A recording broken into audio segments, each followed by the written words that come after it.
Estamos de regreso, Realidad en Contexto por Boreal Televisión, Voz Dominicana, Boreal Televisión. Y como cada jueves nos acompaña el licenciado Reinaldo Enríquez, hablando de temas de derecho. Buenas noches, licenciado. Buenas noches, buenas. Placer tenerlo por aquí una vez más. Y hoy vamos a hablar de un tema bien interesante, tema que interesa a todos los que incursionan en el ámbito del derecho, juristas, todos los letrados en sentido general, pero de manera especial a los estudiantes de derecho que a veces vienen con ávido de conocimiento y escuchar que le expliquen sobre estos procedimientos en el ámbito del derecho, como el que tiene que ver con las vías de ejecución, el tema que vamos a tratar en este momento. Para usted, licenciado, ¿qué son las vías de ejecución? Es simple. El procedimiento que se encamina para de manera forzada lograr el cobro de alguna obligación económica, siendo necesario en ocasiones poner en justicia los bienes del deudor.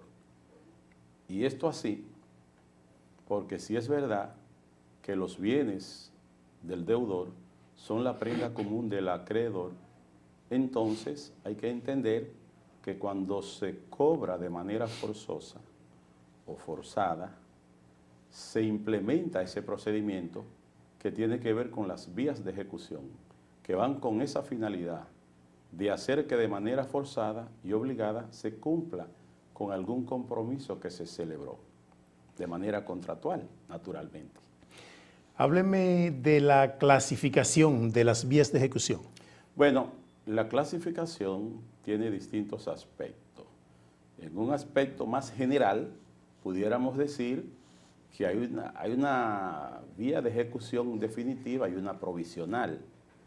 Hay una que es coactiva y otra que es precautoria. Una que es regular y otra que es irregular.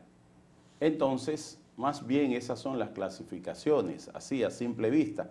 Ustedes dirán, bueno, pero la definitiva tiene que ver con alguna decisión de algún tribunal que adquiera la autoridad de cosa irrevocablemente juzgada y también con algún título ejecutorio, como en el caso de un pagaré notarial.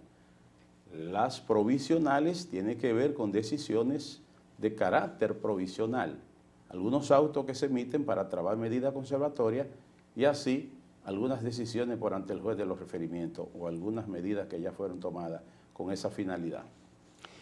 Bien, y dentro de esas vías de ejecución tenemos el embargo ejecutivo. Entonces, sería interesante que usted le explique a los amigos televidentes que ven este programa en qué consiste el embargo ejecutivo.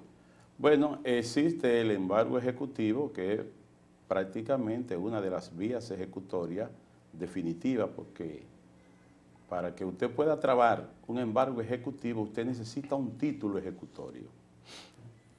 A grandes rasgos, ¿a qué le podemos llamar título ejecutorio?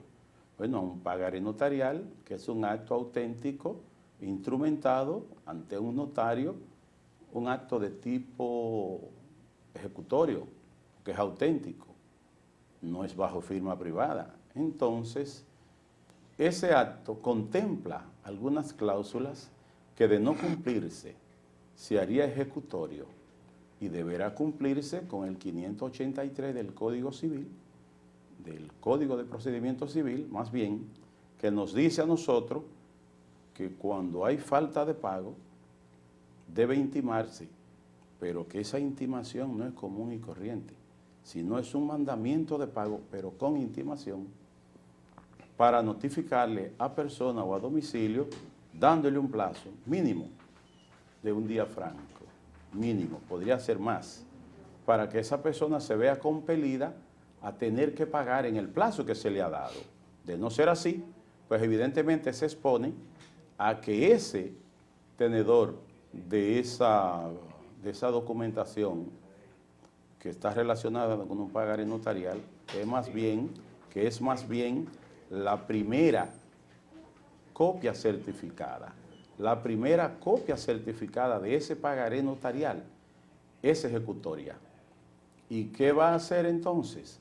Se le va a solicitar al Ministerio Público, en este caso, conforme a la Ley 133 y una nueva disposición legal que interpone, que hace que sea ejecutorio con la prestación de lo que es la fuerza pública que concede el procurador fiscal. Hay un departamento en esta ciudad de Santiago y en muchos lugares para eso, para que entonces se le pueda requerir ese auxilio de la fuerza pública para que un alguacil, actuando a requerimiento del acreedor, pueda entonces, en compañía de un ministerio público, que recuerden ustedes que en la ley 140-15 no comparecía el fiscal a la escena del lugar de la ejecución, sino que lo que se hacía era que se le daba facultad al notario público, conforme a los artículos o al artículo 51, numerales 2 y 3,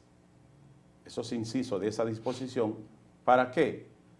Para que pudiera ejecutar esa disposición de título y así en compañía del notario en aquel momento, pero que entonces vino una nueva disposición y cambió la regla de juego y el artículo 51 en su numeral primero sigue vigente, pero en el numeral segundo y tercero varió y ya los notarios no hacen el embargo conservatorio, no lo hacen ejecutivo, no hacen desalojo, no hacen protesto de cheque, no hacen fijación de sello como lo hacían antes.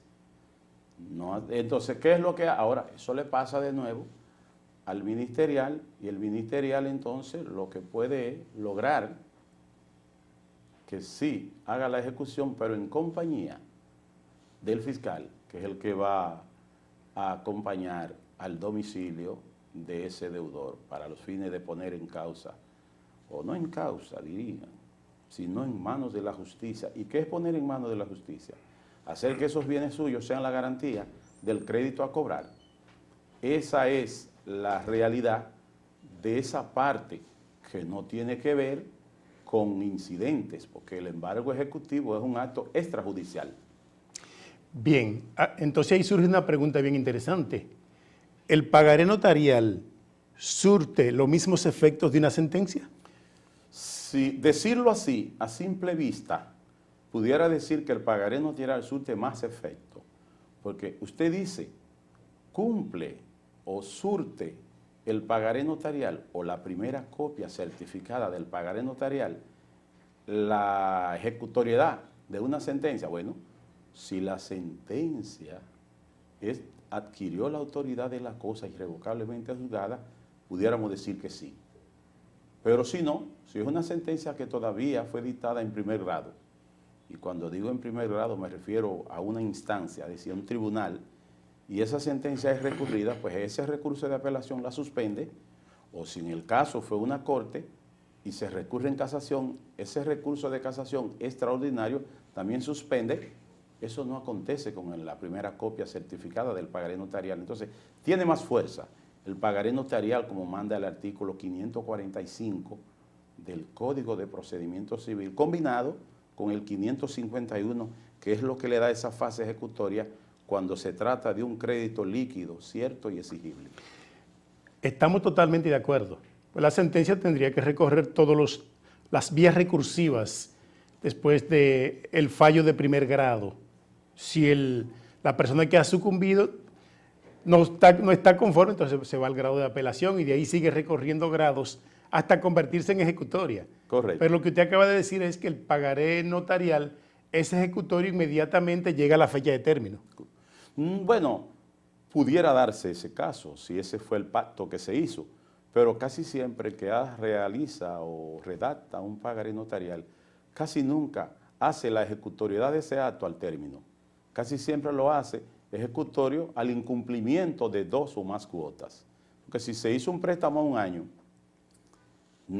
casi nadie va a poner que la ejecutoriedad sea cuando el acto venza de ese año, sino que mira, tú vas a pagar 12 cuotas, digamos de 10,000 pesos, pero si te atrasa con 2 cuotas consecutivas, pues perderá el término, es decir, se prescribirá el término de la ejecutoriedad y asume con el incumplimiento de esas 2 cuotas. Casi siempre lo hacen así. Por supuesto, porque el pagaré notarial tiene esa cláusula que lo dice. Se convierte en ejecutorio y se acumula una mora de 2 meses. Porque lo que pasa es que hay 3 condiciones. Sí. Hay un crédito que tiene que ser líquido, es decir, que tiene que ser en dinero. Nadie puede comprometerse a pagar en sacos de arroz o en latas de aceite. No, no, no. El pagaré se hace con la finalidad que se adeude dinero. Y ese dinero tiene que ser cierto. Cuando decimos cierto, es que sea un monto determinado. Y tiene que ser exigible el crédito.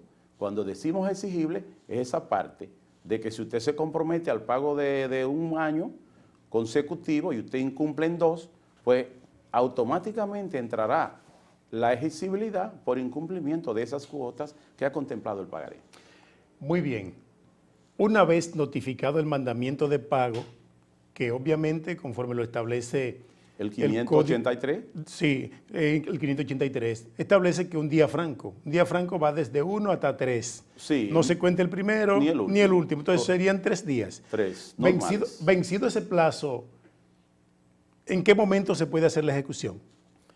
Cuando se le requiera al Ministerio Público el auxilio de la fuerza pública a esos fines, porque de no ser así, nadie podría hacerlo puro y simple sin tener el auxilio de la fuerza pública. Bien, vamos a la pausa. Regresamos en breve con otros temas de interés, o no, con este mismo tema, por considerarlo de mucho interés, en su espacio, Realidad en Contexto.